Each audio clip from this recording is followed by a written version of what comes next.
Hello, hello, congratulations on being you. If you're wondering why you should watch this, my name is Vanch and I upload these videos with no intention to monetize my audience or sell you anything. I simply just want to send out information to everyone who watches this so I can have more people to talk to about these kind of topics, because it is kind of hard finding people to talk to on topics about, making money and getting on self-improvement and actually becoming the best version of yourself. It's kind of hard to find people like that. So I simply want to make sure that everyone is educated in this sense, so that whenever I go by on the street and I try to talk to someone about it, they understand.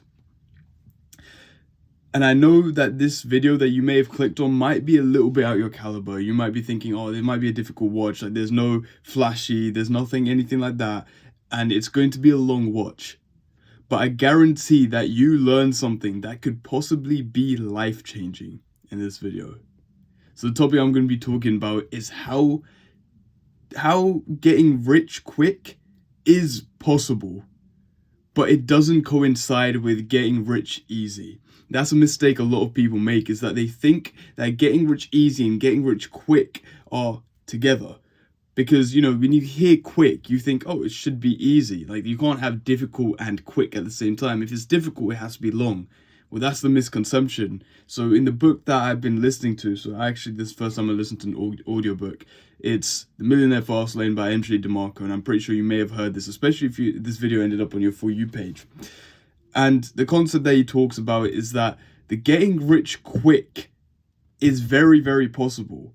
And the getting rich easy is not connected, as I've already said.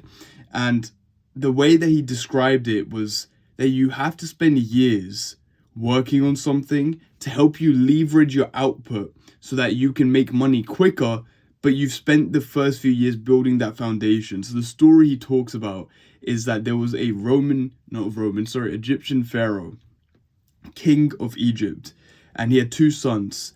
I think it was Timur and Azar, something around those names.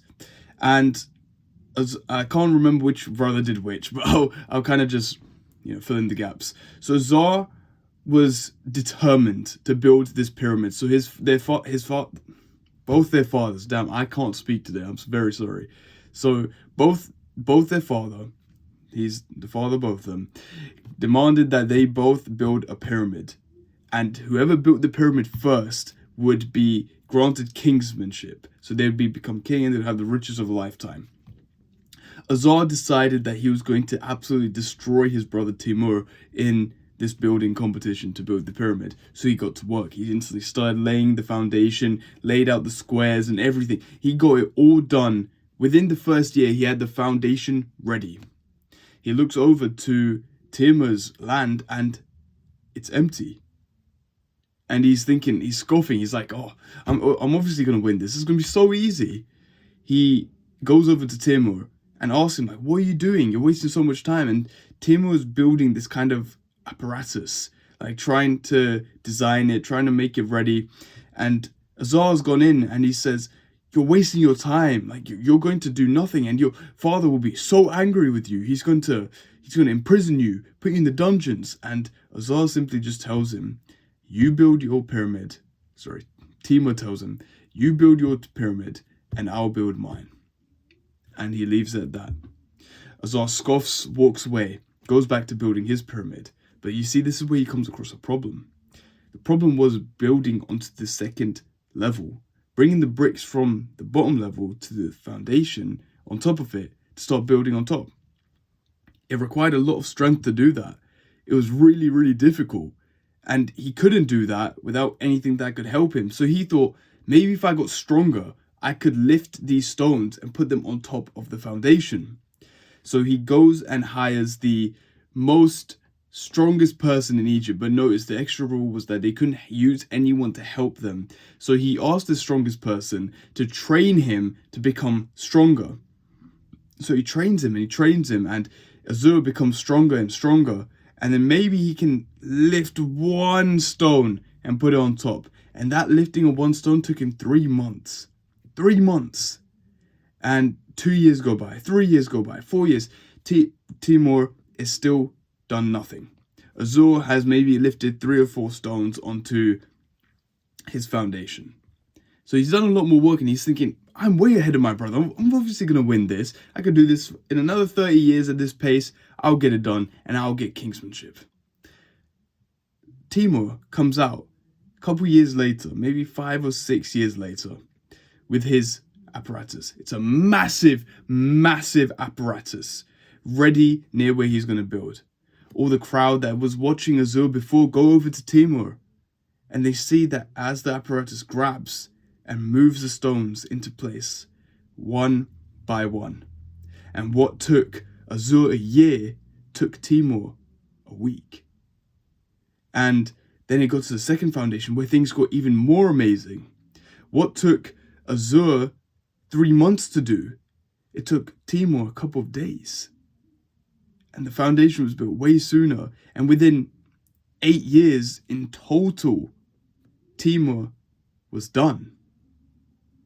And Azur had still not even done the second level. Timur was granted kingsmanship and he enjoyed the riches of a lifetime while young.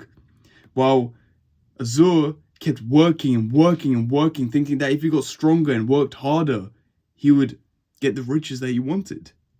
But that never happened. So what does this tell you? This tells you that the get rich quickly fallacy does exist, but it's not easy.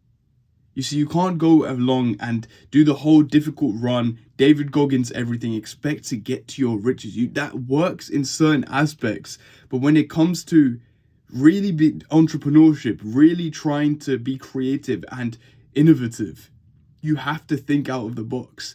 You have to develop something, a skill, solve a problem, create a system that can solve your problem, and then use that system to leverage your tasks and sell that, monetize that, everything like that, so that you can get the work done quickly. You can get rich quickly in a small time gap because you decided to put the work in before.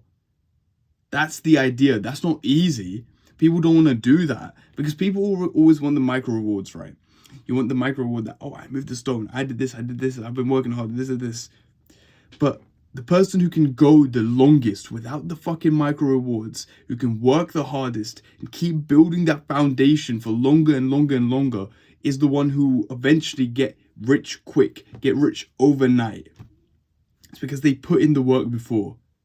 That's what you have to focus on. You have to focus on building the foundation, getting the skill sets, and eventually, maybe in a couple of years, you can use that skill set to your advantage because you've honed it, you've mastered it, and then make the money. That's how you get rich quick.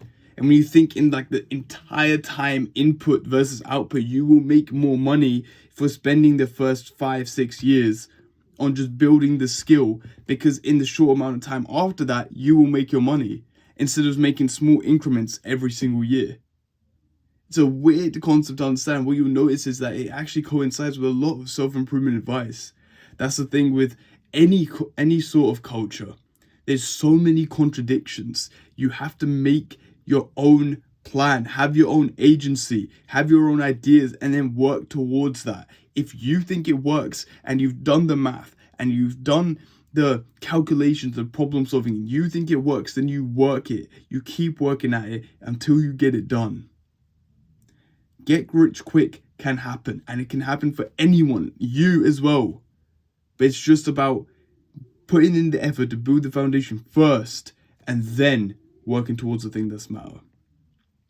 And I'm going to be completely transparent with you. I'm not the fucking richest messiah on the earth, but I've read and I've researched and maybe I've tried a few things here and there. So I have a little bit of experience, but with that little bit of experience, I want to present that information to you. And potentially it might motivate someone else to start working towards their goals as well. So hopefully that's been of help, of value to you, and that's been of help and helpful, whatever. Thank you for watching, man.